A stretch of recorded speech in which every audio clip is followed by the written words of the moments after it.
औज़ुबिल्लाहिमिनश्शैतानिर्रजीम बिस्मिल्लाहिर्रहमानिर्रहीम। अस्सलाम वालेकुम। मैं हूं नईम अहमद प्रॉपर्टी आई के प्लेटफॉर्म से। दोस्तों, आज की हमारी ये वीडियो बहरिया टाउन की न्यू मेगा डील्स के बारे में, और हमने अपनी प्रीवियस वीडियो में जो है आप दोस्तों से ये सवाल किया था कि क्या आप फ़र्दर बहरिया टाउन में इन्वेस्टमेंट करना चाहेंगे या आप इसका बायकॉट करने की पोजीशन में आ जाएंगे। तो दोस्तों, इस वीडियो के करने के फ़ौरन बाद ही हमारे पास कॉलर्स की, कॉल्स की, मैसेजेस की और व्हाट्सएप की एक भरमार शुरू हो गई, और उसमें मेजॉरिटी जो हमारे दोस्त हैं वो ओवरसीज़ पाकिस्तानी हैं, जो कि ओवरसीज़ पाकिस्तानी भी हमें जो है वो बहरिया टाउन से इंतहाई नाराज़ नज़र आए, और जो पाकिस्तान में जिनकी रेजिडेंस है वो दोस्त भी इंतहाई नाराज़ नज़र आए। हमने उस प्रीवियस वीडियो में थोड़ा सा हिंट दिया था कि हमने अपने सर्कल में जिन लोगों से बात की उनका तो कोई इंटरेस्ट नज़र नहीं आता है बहरिया में किसी भी किस्म की फ़र्दर इन्वेस्टमेंट करने का, बल्कि बहुत से लोगों ने, स्पेशली जो लोग इफ़ेक्टिव्स हैं या जिनकी फैमिलीज़ में कोई ना कोई इफ़ेक्टिव्स हैं या उनके सर्कल में कोई ना कोई इफ़ेक्टिव्स हैं, वो बहरिया से और स्पेशली मलिक रियाज साहब से और बहरिया की मैनेजमेंट से इंतहाई ज़्यादा नाराज़ नज़र आते हैं। और उनका कहना तो यहाँ तक है कि ये बहरिया टाउन जो फ्लड के सिलसिले में ये जो रिलीफ फंडिंग और वहाँ जो कुछ कर रहा है वो कोई ज़कात नहीं है, कोई सदक़ात नहीं है, कोई खैरात नहीं है, कोई इमदाद नहीं है, बल्कि वो सरासर जो है वो मार्केटिंग है। और बहरिया टाउन क्या लूट के माल या चोरी के माल या गबन के माल या दूसरे को धोखा दे के या दूसरे का माल दबा के क्या कोई सदका खैरात या इमदाद होती है? तो इस तरह के सवालात हमारे पास आना शुरू हो गए, और उसमें उनका कहना यह है कि बहरिया टाउन को फौरी तौर पर उन इमदाद को बंद करके ये करना चाहिए कि जिन लोगों का हक़ उनके ज़िम्मे है, क्योंकि रोज़े क़यामत अगर इन लोगों ने उन भाइयों की मदद नहीं भी की होगी तो वो इनका गिरबान नहीं पकड़ेंगे, उस पर इनसे सवाल नहीं होगा।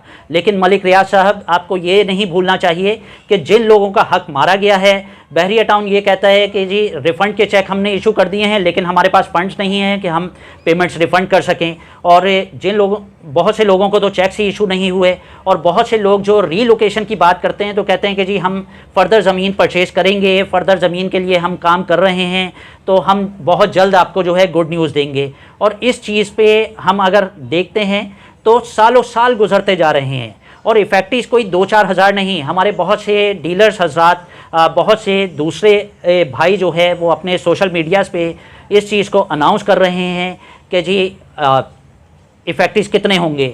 2 लाख बायर्स में से, 2 लाख अलॉटीज़ में से कोई 20,000 इफ़ेक्टिव्स होंगे। तो नहीं भाई, मैं आपको ये बताता चलूँ कि इफ़ेक्टिव्स भी लाखों की तादाद में। आप कैसे भूल गए कि वैली के जो है वो सारे के सारे इफ़ेक्टिव्स यहाँ कराची की गोद में डाल दिए गए, तो वो कितनी बड़ी तादाद में हैं। और जो प्रीसेंट 61, 62, 63 में अप्रॉक्सीमेटली जो प्लॉट्स रीलोकेट किए गए जिन दोस्तों के, वो तादाद ही कोई 20,000 के बराबर बन जाती है। और वो लोग भी आज तक जो है वो ऑन ग्राउंड नहीं हो सका। रेडी होना, डेवलप होना तो बहुत दूर की बात, उन्हें यही नहीं पता है कि जी बहरिया के किस कोने खांचे में जो है हमें जो है वो अलॉट किया जाएगा। तो जिन लोगों को नंबर अलॉट कर दिए गए उन्हें भी मिला कुछ नहीं, और बहुत से दोस्तों को तो जो है ना नंबर अलॉट किए गए, बस सिर्फ वो आसरों पे ही मारे जा रहे हैं। और बहुत से दोस्त जो है अपने लाखों रुपए का नुकसान मज़ीद इस चीज़ में कर चुके हैं कि बहरिया टाउन के हेड ऑफिस रोज़ चक्कर लगाते हैं। आपको अंदाज़ा है कि कराची से या हैदराबाद से बहरिया टाउन का एक चक्कर लगाना आपका 3 से 4 हज़ार रुपये का आपकी गाड़ी में फ्यूल लगता है, और कोई 5 से 10 हज़ार रुपये का आपका एक विज़िट पड़ता है। मलिक साहब, बहुत से सवालात हैं, बल्कि मैं तो परेशान हो गया हूँ कि इतने सवालात, इतनी नाराज़गियाँ, और आप क्यों ये नया प्रोजेक्ट जो है अनाउंस करने जा रहे हैं इससे पहले कि इफ़ेक्टिव्स को आप कंपनसेट कर देते। तो आप से दरख्वास्त है, आपसे रिक्वेस्ट है, और आपको एक बरादराना मशवरा है। आपका एक्सपीरियंस कहीं ज़्यादा होगा, लेकिन ग्राउंड रियलिटीज़ जब आप ग्राउंड पे उतरते हैं तो ही आपको समझ में आती हैं। तो आप बराए मेहरबानी सबसे पहले ये कीजिए कि आपके जो इफ़ेक्टिव्स हैं उन्हें कंपनसेट कीजिए। ये जो न्यू मेगा डील्स हैं इसे अनाउंस करते करते उन्हीं जगहों पे जहाँ पे आपने जो नई ज़मीनें ग्रैब की हैं वहाँ पे अनाउंस कर दीजिए कि जी यहाँ 61, 62, 63 वाले होंगे और स्पोर्ट्स की फैक्ट्रीज़ को हम यहाँ जगह दे रहे हैं और पैराडाइज़ की फैक्ट्रीज़ को यहाँ दे रहे हैं।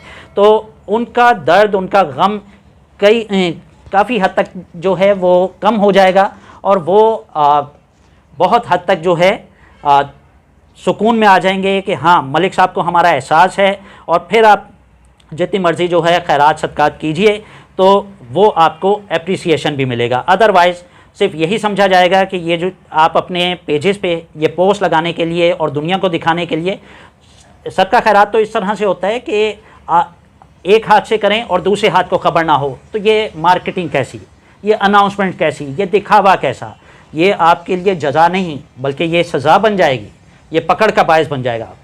हदीस शरीफ का मफ़हूम है कि एक खजूर सदके नीयत के साथ जो है सदका की जाए, अल्लाह ताला बढ़ा चढ़ा के उसका अजर जो है ओहद पहाड़ के बराबर सोना खैरात करने, सदका करने के बराबर अता फरमा देंगे।